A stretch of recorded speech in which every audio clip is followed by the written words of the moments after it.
ओहो मासा तमीसित के सामान छ यसो प्राइसहरु भनिदिनु पर्यो। अब तम्की हमसित चाहिँ के छ भने जहाँ तमलाई चाहिँ डेस्कटप चाहियो, ल्यापटप चाहियो, प्रिन्टर चाहियो, प्रिन्टरको कार्टेजहरु चाहियो, इङ्कहरु चाहियो, कलर प्रिन्टर चाहियो, ब्ल्याक एन्ड व्हाइट प्रिन्टर चाहियो, माउस चाहियो, किबोर्ड चाहियो, क्यामेरा चाहियो हैन, क्यामेरामा लाग्ने एसडी कार्ड चाहियो, एक्सटर्नल हार्ड ड्राइभ चाहियो, नर्मल हार्ड ड्राइभ चाहियो हैन, जुनसुकै मोडलको ल्यापटप चाहियो, जुनसुकै ब्रान्डको किबोर्ड चाहियो, तमलाई ल्यापटप फ्यानहरु चाहियो हैन, मदरबोर्डहरु चाहियो, ग्राफिक कार्डहरु चाहियो, विभिन्न ब्रान्डको जस्तै तमलाई मोनिटरहरु चाहियो, डेल चाहियो, एचपी चाहियो, एसर चाहियो, लिनोभो चाहियो, एमएसआई चाहियो, जय ब्रान्डकोलाई तमलाई मोनिटर चाहियो।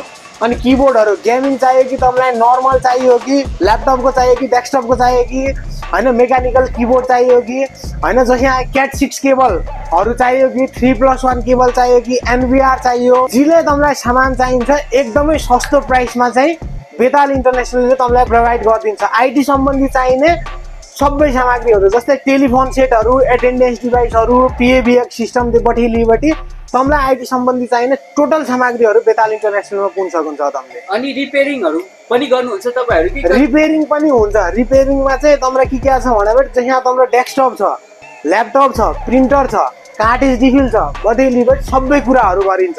त्यसमा चाहिँ के छ यहाँ तमरो ल्यापटप एकदमै स्लो छ, धुलो धुवा भरिरहेछ भने तपाईको सर्भिसिङले गरिदिनु, र्याम थप्पे, एसएसडी थप्पे, जुनसुकै मोडलको ल्यापटप डेस्कटप भ्याले त्यसलाई रिपेयर गरिन्छ। चार्जरले पाइन्छ हाम्रो यहाँ, ल्यापटपको चार्जरहरुदेखि लिएर किबोर्ड, ब्याट्री, माउस सबै कुराहरु। ल तमासा पनि लोकेसन भनिदिनु पर्यो कहाँ आउनु पर्छ यो हाम्रो यो अफर लिने लेखा चाहिँ लोकेसन रहेको छ हाम्रो पुटली सडक काठमाडौँ हैन। यदि तम भाइरा जिल्लाबाट छ तमले चाहिँ बेताल इन्टरनेशनलको साइडमा झाइबडले प्रोडक्टहरु हेरबट को प्रोडक्ट तमलाई मन पर्ला चाहिँ त्यो प्रोडक्टलाई छानबटी आउट अफ जिल्लालाई हाम्रो अल ओभर नेपाल होम डेलिभरीको व्यवस्था छ। तमले आफ्ना हातमा सामान पाएपछि मात्रै पेमेन्ट गर्न सक्नुहुन्छ हैन। स्पेशल सुदूरपश्चिमको मान्छे छ भने त्यसमा अझ डिस्काउन्ट हामीले तल त स्क्रिनमा नम्बरले राख्दिउला हैन। त्यसमा चाहिँ तमले झाइबटी व्हाट्सएप नम्बर हुन्छ अनि ल्यान्डलाइन नम्बर दुई राख्दिउला अनि तनमा चाहिँ तमले कल गरेर चाहिँ तमलाई के आईटी सम्बन्धी अथवा ल्यापटप सम्बन्धी केले तमले डिटेलहरु बुझ्नु चाहेपछि त्यो नम्बरमा तमले फोन गर्न सक्नुहुन्छ।